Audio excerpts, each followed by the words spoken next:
கோவை ஆவாரபாளையம் பகுதியில் உள்ள ஸ்ரீ ராமகிருஷ்ணா கலை மற்றும் அறிவியல் கல்லூரி சார்பில் மத்திய அரசின் தூய்மையே சேவை 2024 எனும் விழிப்புணர்வு மனித சங்கிலி நிகழ்ச்சி இன்று நடைபெற்றது. கோவை ஆவாரபாளையம் பகுதியில் உள்ள ஸ்ரீ ராமகிருஷ்ணா கலை மற்றும் அறிவியல் கல்லூரி சார்பாக மத்திய அரசின் ஸ்வச்தா ஹி சேவா 2024 எனும் விழிப்புணர்வு பிரச்சாரத்தை கோவை பந்தியசாலையில் உள்ள தாமஸ் பார்க்கில் இன்று நடத்தியது.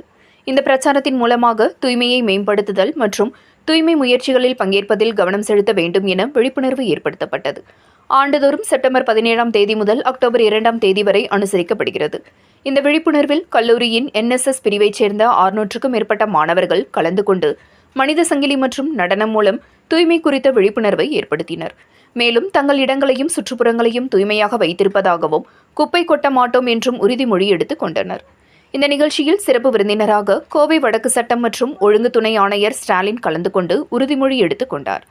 மேலும் இந்த நிகழ்ச்சியில் SNR சென்ஸ் அறக்கட்டளையின் இணை நிர்வாக அரங்காவலர் சுந்தர், NSS சென்னை மண்டல இயக்குநரகம், பாண்டிச்சேரி, அந்தமான் மற்றும் நிக்கோபார் பிராந்திய இயக்குநர் சாமுவேல் செல்லையா, பாரதியார் பல்கலைக்கழகத்தின் NSS ஒருங்கிணைப்பாளர் அண்ணாதுரை, ராமகிருஷ்ணா கல்லூரியின் முதல்வர் சிவகுமார், SRCAS NSS திட்ட அலுவலர் பிரகதீஸ்வரன் உள்ளிட்டோர் கலந்து கொண்டனர் என்பது குறிப்பிடத்தக்கது.